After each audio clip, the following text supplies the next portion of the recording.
राम जी का प्यारा लाडला है बजरंग वाला नाम।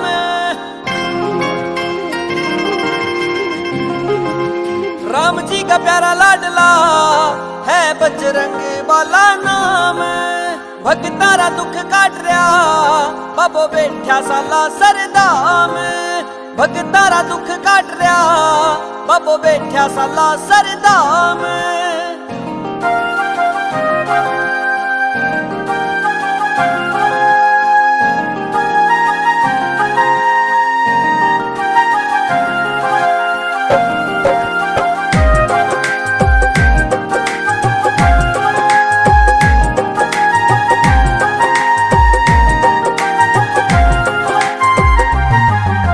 माता अंजनी राय तो लाल जी परचा भीण रा कमाल जी।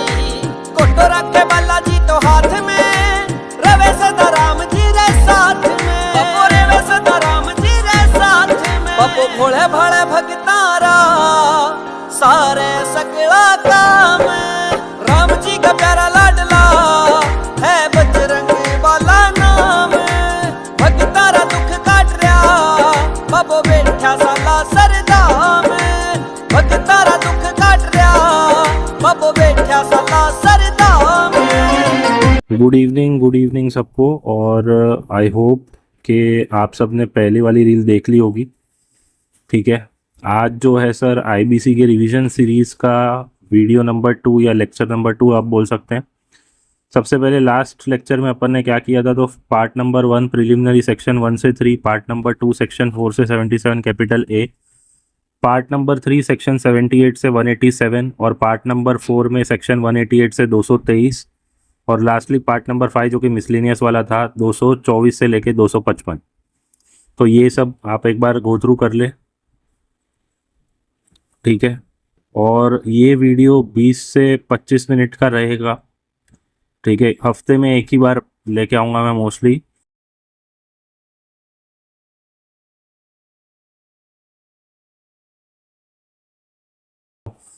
आज के हमारे टॉपिक्स क्या रहने वाले हैं सर, तो सबसे पहले तो वो नोट डाउन कर ले।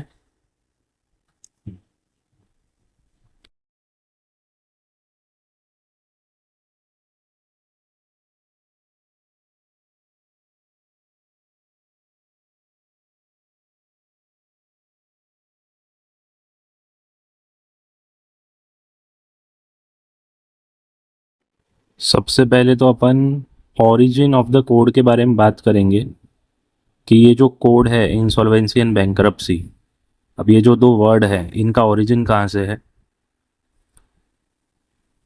दूसरा क्वेश्चन जिस पे अपन डिस्कशन करने वाले हैं वो ये रहेगा कि सर पर्पस क्या है इस कोड का।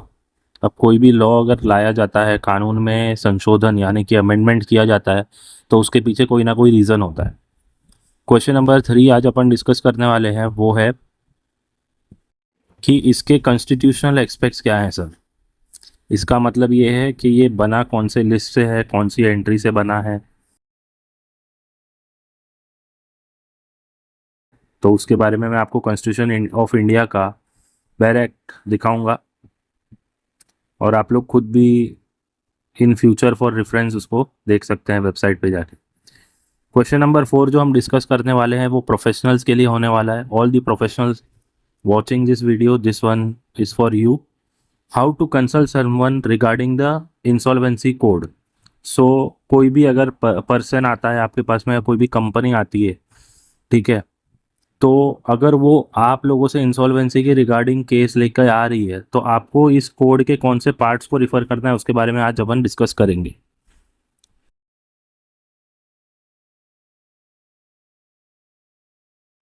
तो सर यहाँ पर क्वेश्चन नंबर 1 नोट करें आप। ओरिजिन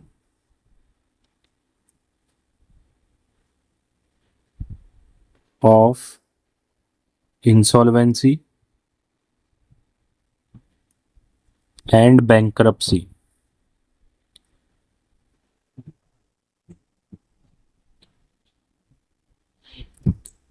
अब अगर मैं इंसॉल्वेंसी की बात करूं और मैं बैंकरप्सी की बात करूं ना, तो इंसॉल्वेंसी जो है सर वर्ड आपका, ये आया है ब्रिटिश रूल से। ठीक है, इसका ओरिजिन कहाँ से हुआ है सर, ब्रिटिश रूल से। अगर आपको पता होगा तो हमारा कॉन्स्टिट्यूशन जो है, अगर आपने बचपन में मतलब एग्जीक्यूटिव में अगर पढ़ा होगा थोड़ा बहुत JIGL, ठीक है, और CSE EET में भी रहता ही है वो, तो उसमें सर बताया गया है कि अपना कॉन्स्टिट्यूशन एक अडॉप्टेड कॉन्स्टिट्यूशन है, तो फ्रॉम ब्रिटिश रूल। फिर बैंक्रप्सी वर्ड कहाँ से आया है, तो ये बेसिकली ना इटली में एक बिजनेस होता था मर्चेंट्स के बीच में, और वो टेबल पे किया जाता था, ठीक है।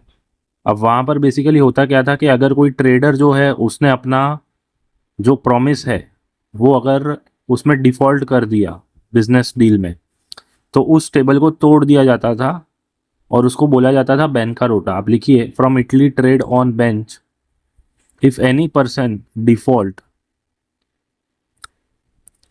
इन पेमेंट देन बेंच ब्रोकन, मतलब बेंच को तोड़ दिया जाता था। और इसी से एक वर्ड निकल के आया कॉल्ड बैंकारोटा, BANNCAROTTA, ठीक है, जिसमें से आज बैंक्रप्सी वर्ड अपन यूज कर रहे हैं। एमर्ज्ड बैंक्रप्सी,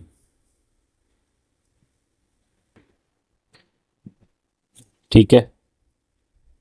तो आई होप कि आप लोगों को समझ में आया होगा कि कैसे आया। लेकिन इसके बाद भी लिखिए कि इंडिया में सर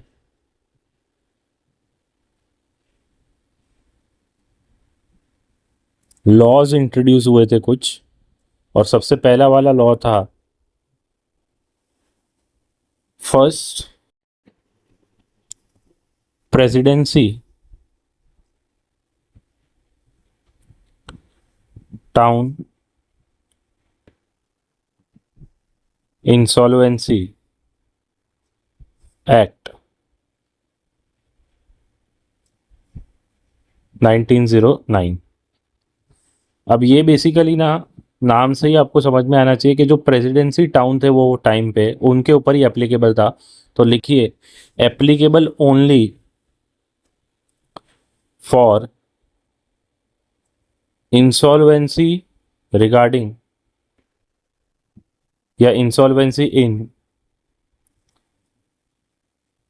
प्रेसिडेंसी टाउन्स। वो प्रेसिडेंसी टाउन कौन से थे सर? पहला था कलकत्ता, मद्रास एंड बॉम्बे, ठीक है। इसके बाद में और भी एक्ट्स इंट्रोड्यूस हुए थे, लेकिन यहां पर मैं ब्रीफ दे रहा हूं क्योंकि रिवीजन सीरीज है। सेकंड प्रोविंशियल एक्ट 1920, ठीक है। और ये जो था ये रिमेनिंग इंडिया के लिए था, मतलब कलकत्ता, मद्रास और बॉम्बे को छोड़ के बाकी सब पर ये अप्लाई होता था फॉर इंसॉल्वेंसी। नोट डाउन कर लीजिए। इसके बाद में सर आफ्टर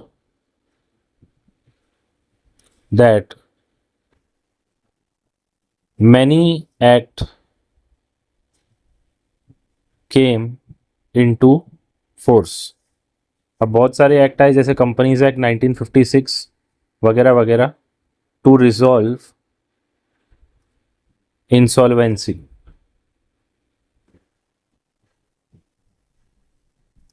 अब वो एक्ट कौन से थे? एग्जाम्पल,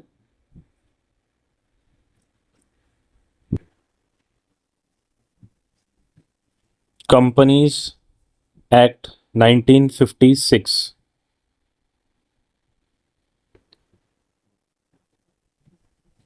सिक्का 1985,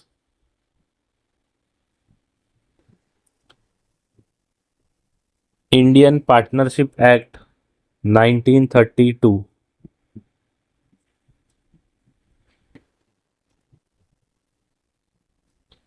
कंपनीज एक्ट 2013, फिर सारफेसी एक्ट 2002। अब ये सब एक्ट जो मैंने आपको बताया, सिक्का और सारफेसी, इसके बारे में आगे वाले वीडियोस में अपन बात करेंगे in detail etcetera.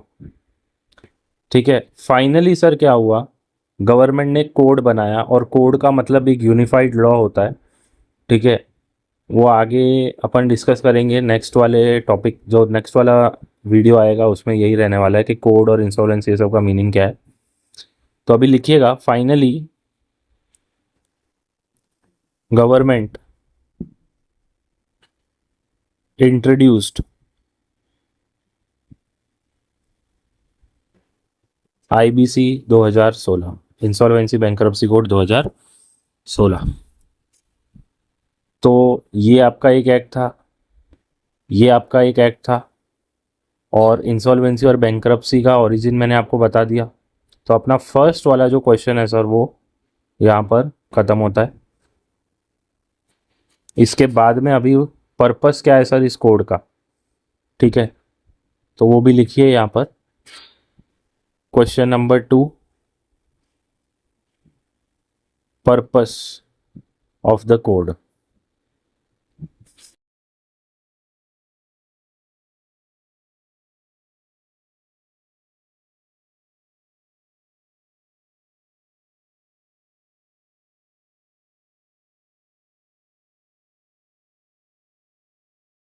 Point number 1,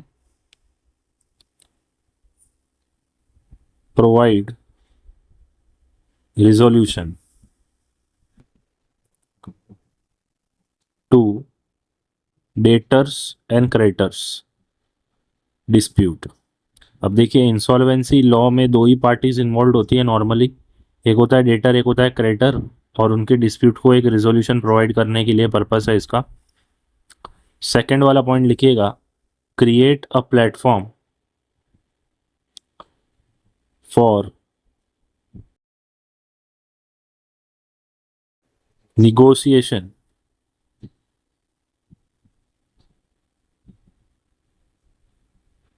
for debtors and creditors।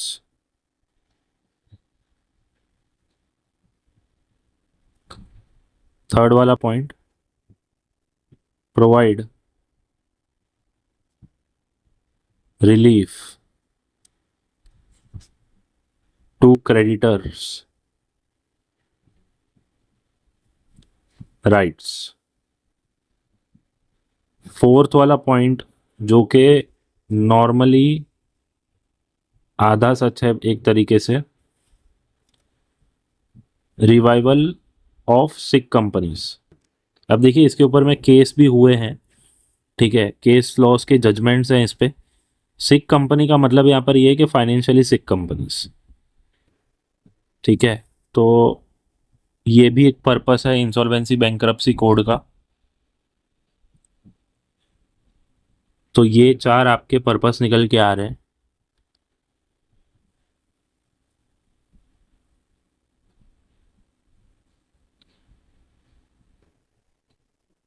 एक प्लेटफॉर्म क्रिएट करना है और एक रिजोल्यूशन देना है किसको, क्रेडिटर और डेटर के डिस्प्यूट्स को। अब सर दो क्वेश्चन अपन ने कवर कर लिया है, अब थर्ड वाले क्वेश्चन पे आते हैं sir, constitutional aspects of the code. अब ये कॉन्स्टिट्यूशनल एस्पेक्ट आपको हर एक एक्ट में, हर एक लॉ में दिख जाएगा। तो इसका क्या है सर, लिखिए question number 3, constitutional aspects of IBC 2016।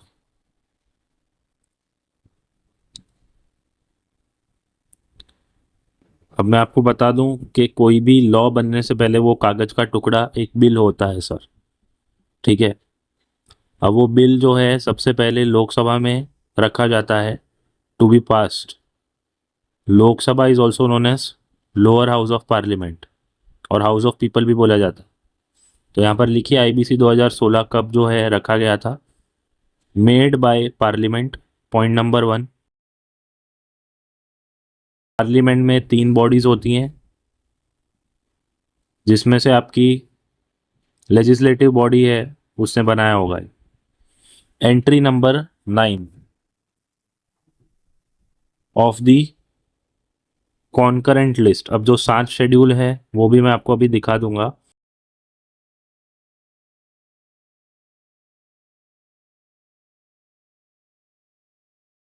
यहाँ पर मैं आपको या तो एक्ट दिखा देता हूँ, 1 मिनट, मैंने ओपन करके रखा था। अ, ये देखिए, ये कॉन्स्टिट्यूशन ऑफ इंडिया है सर। भारत का संविधान 1 मई 2024 को अमेंडेड है। इसको आप लोग भी देख सकते हैं, लेजिस्लेटिव डिपार्टमेंट के जो वेबसाइट है वहाँ पर जाकर आप डाउनलोड करके आप खुद इंटरप्रेट कर सकते हैं। बिकॉज बीइंग अ प्रोफेशनल्स आप लोगों को डायरेक्ट इंटरप्रेट करना आना चाहिए। तो यहाँ पर पार्ट नंबर, 1 मिनट, तो ये देखिए सर, ये आपका 7th schedule constitution of India का, और ये लिस्ट नंबर 3 यहाँ पर आप देख सकते हैं, कॉन्करेंट लिस्ट।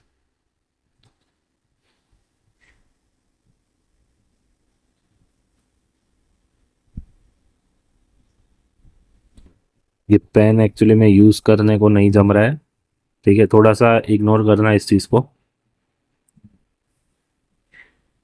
तो ये 7th शेड्यूल, ठीक है, कॉन्करेंट लिस्ट और एंट्री नंबर 9, ये बाकी सब एंट्रीज भी आप देख सकते हैं इसमें से। अब एंट्री नंबर 9 अपना मेन यहाँ पर काम था, वो देख लीजिए, बैंकरप्सी एंड इंसॉल्वेंसी लिखा हुआ है, ठीक है।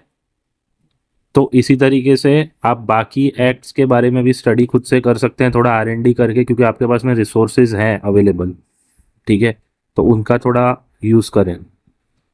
खैर, वापस से अपने टॉपिक पे आते हैं।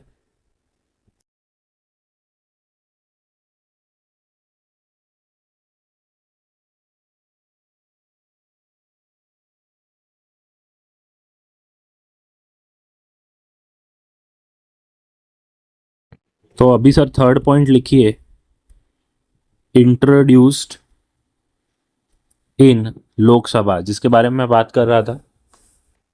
लोकसभा में सर कब ये बिल इंट्रोड्यूस्ड हुआ था? हाउस ऑफ द पीपल भी बोला जाता है लोकसभा को, और लोअर हाउस ऑफ पार्लियामेंट भी बोला जाता है। तो एक तरीके से लॉ कैसे बनता है, आप वो भी यहाँ पर एक क्वेश्चन रेज कर सकते हैं, मतलब उसका सॉल्यूशन भी है ये। तो लोकसभा में सर इंट्रोड्यूस कब हुआ था? 2 दिसंबर 2015।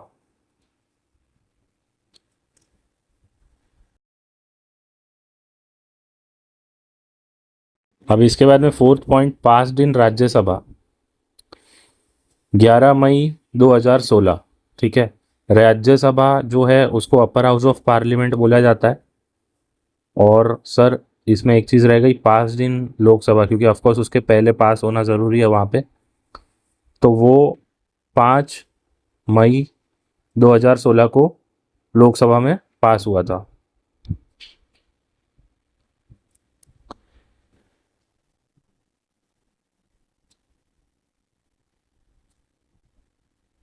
अब सर राज्यसभा को जो है वो काउंसिल ऑफ स्टेट और अपर हाउस भी बोला जाता है, वो आप साइड में नोट कर ले, मैंने नोट नहीं किया है। प्रेसिडेंट ने सर साइन कब किया था? तो 28 मई। अब देखिए, ये लास्ट स्टेज रहता है लॉ बनने का, और ये मैं कहूँगा सिर्फ एक फॉर्मेलिटी टाइप रहता है। जो प्रेसिडेंट का एसेंट रहता है उसको देना रहता है, एसेंट मतलब साइन, ठीक है, assent to the bill introduced and passed. तो 28 मई 2016 को प्रेसिडेंट ने एसेंट दिया था इस बिल को। और सर ये क्यों दिया जाता है, तो उसके बारे में आप लिखिए, प्रेसिडेंट जो है वो बेसिकली साइन क्यों करता है? हर चीज़ के पीछे रीज़न रहता है, तो वहाँ पर मैं आपको एक लॉजिक बता रहा हूँ। President is considered as the first citizen of the country. तो बेसिकली जब वो साइन करते हैं तो वो हम सबको रिप्रेजेंट कर रहे हैं, ठीक है।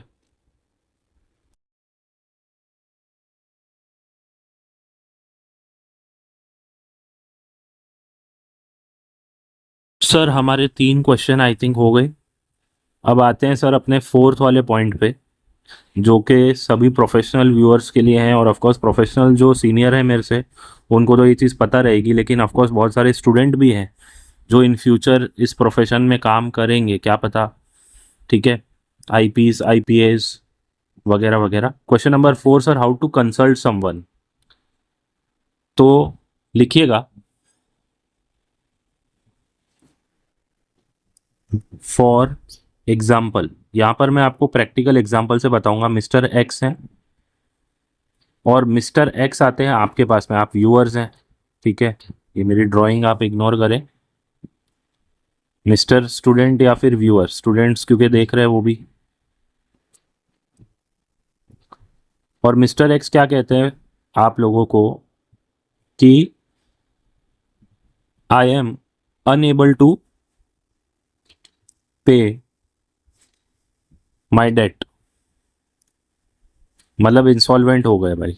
ठीक है, तो आप लोग जो हैं, आप लोग आईबीसी के कौन से पार्ट्स को रिफर करेंगे to resolve the insolvency of mister x. तो which part to refer for consulting mister x. Mister x एक इंडिविजुअल है, तो लिखिएगा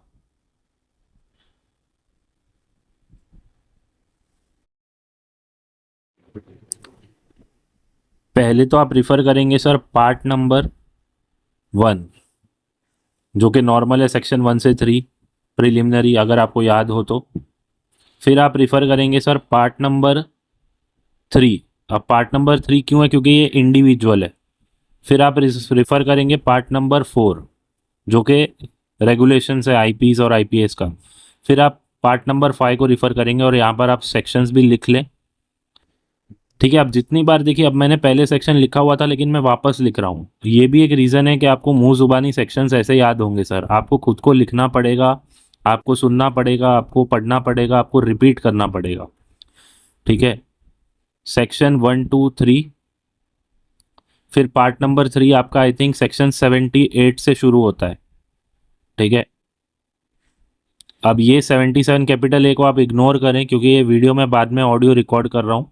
तो सेक्शन 78 यहाँ पर लिखना 187, फिर सेक्शन 188 से 223 आपका पार्ट नंबर 4 है, और पार्ट नंबर 5 सेक्शन 224 से 255। ठीक है, तो ये सब सेक्शंस आपको जो है वो रिफ़र करने हैं सर, अगर आपको किसी इंडिविजुअल की इंसॉल्वेंसी को या फिर किसी फर्म की इंसॉल्वेंसी को क्या करना है, रिजॉल्व करना है। तो ऑल्सो यहाँ पर एक और बात याद रखना कि डेट जो है ना, वो सर ड्यू और पेबल भी होना चाहिए, क्योंकि हर एक चीज़ का इवेंट रहता है। जैसे जीएसटी में सप्लाई एक टैक्सेबल इवेंट है, वैसे ही यहाँ पर सर डेट जो है ना वो ड्यू और पेबल होना ज़रूरी है।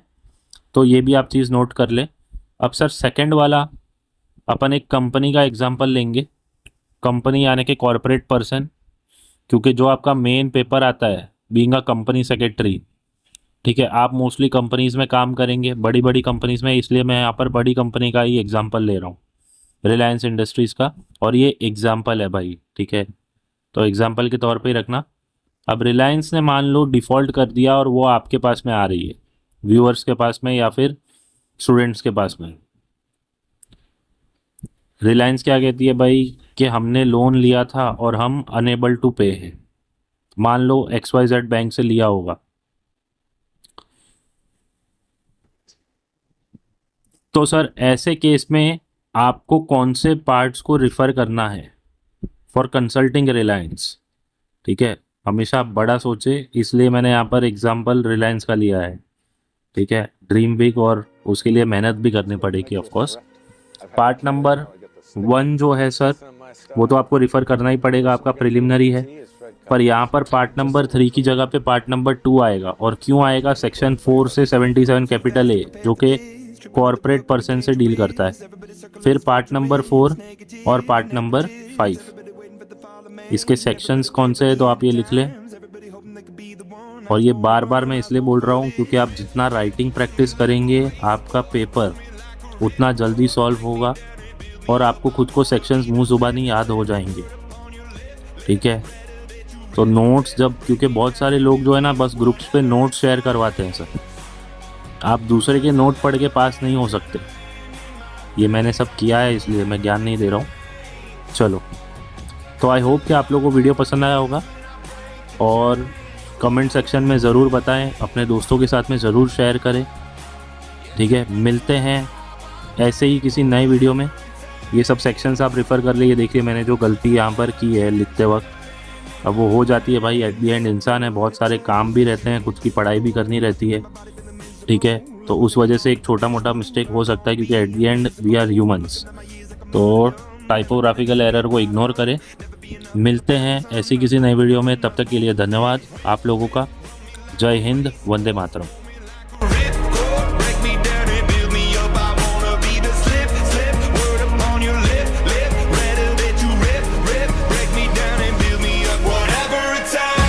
As for the other stuff, do I think that I'm smarter than you? You're damn right I do. But if you think that means that I can't kick your ass up and down this floor, take a swing and see what happens. I didn't think so.